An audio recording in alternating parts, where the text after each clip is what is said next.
कि लहर जैसी चपलता तो मुझ में भी है, लहर जैसी चपलता तो मुझ में भी है, अनकही एक विकलता तो मुझ में भी है। क्या बात है?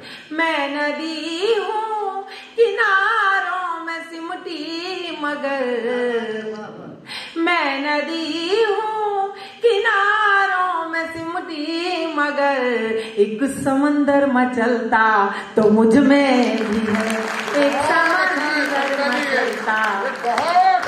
कुछ लोगों के हाथ बंधे हुए हैं, मुझे कष्ट हो रहा है थोड़ा सा।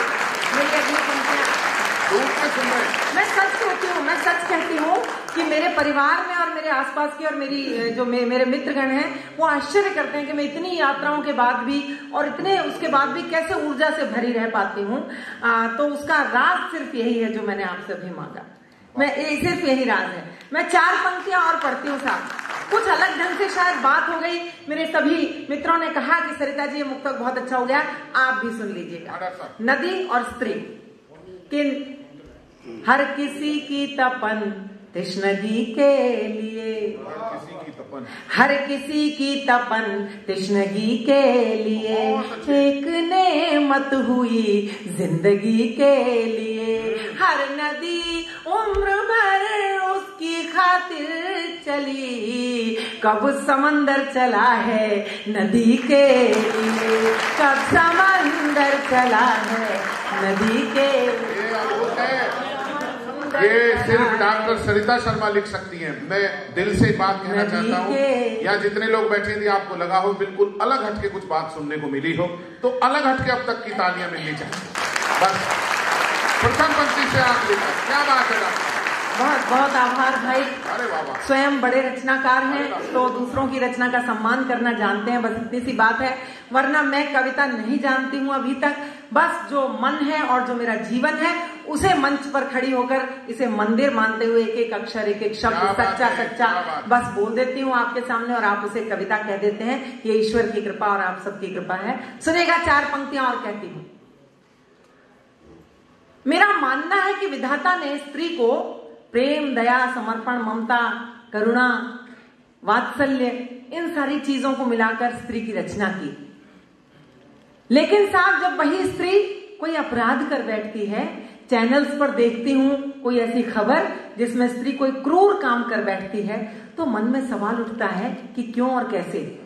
तब उत्तर के रूप में जो पंक्तियां आती हैं वो आप तक पहुंचाते हूं। सुनिएगा कि नेकियों से ये कैसी बदी हो गई, नेकियों से ये कैसी बदी हो गई, ऐसा मंदर ये क्या त्रासदी हो गई, इसकी हर बूंद में थी मधुरता मगर, तुझ में डूबी तो खारी नदी हो गई, तुझ में डूबी तो खारी नदी हो गई, तुझ में डूबी खारी नदी हो गई, है विसंगति अजब कैसा संतरास है। कौन सा संतरास है?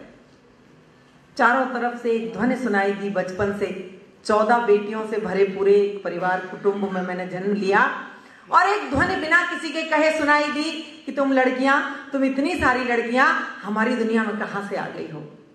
और अब कहने का मन होता है कि हमारे बिना भी आपकी दुनिया किसी काम की नहीं है।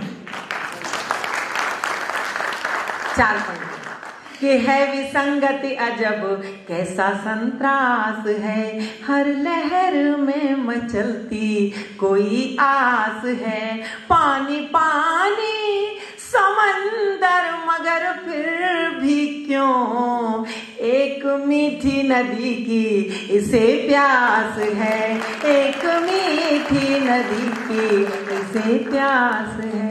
एक और साहब क्यों प्यास बनी रहती है समंदर को एक नदी की, और क्यों नदी मुसलसल सिर्फ और सिर्फ समंदर की ओर चलती है?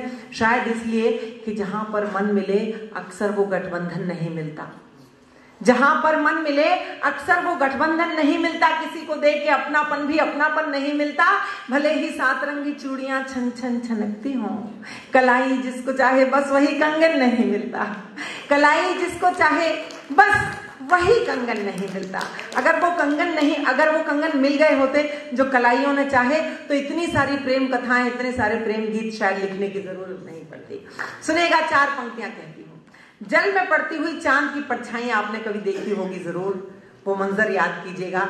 जब मैंने देखी तो क्या पंक्तियां आई,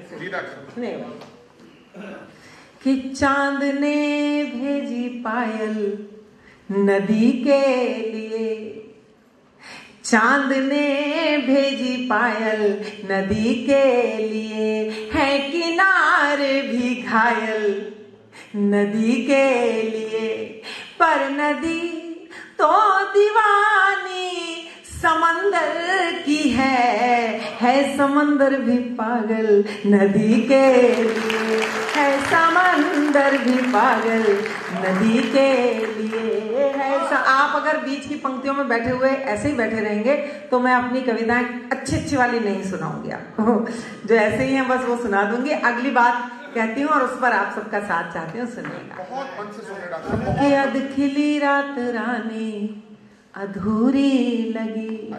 दिनेश भाई की 4 पंक्तियां बेहद मुझे पसंद हैं। आपकी आज्ञा हो तो मैं कोट करूं। मुझे लगता है कि मैंने क्यों नहीं कही, मेरी बात कह दी दिनेश भाई ने। मैं कहती हूँ कि जमाना पूछता है किसकी खातिर गीत लिखता हूँ, भला कैसे बताऊं किसकी खातिर गीत लिखता हूँ। मेरे गीतों की शोहरत दूर तक पहुंची तो क्या पहुंची, पता उसको नहीं मैं जिसकी खातिर गीत लिखता हूँ। ये दिनेश जी की पंक्तियां हैं और मैं कहना चाहती हूँ, सुनेगा। शायद इसी पीड़ा को मैंने शब्द दिए हैं कि अध खिली रात रानी अधूरी लगी, हर कथा हर कहानी अधूरी लगी, काटनी थी उम्र काट आए मगर बिन तेरे जिंदगानी अधूरी लगी, बिन तेरे जिंदगानी अधूरी लगी।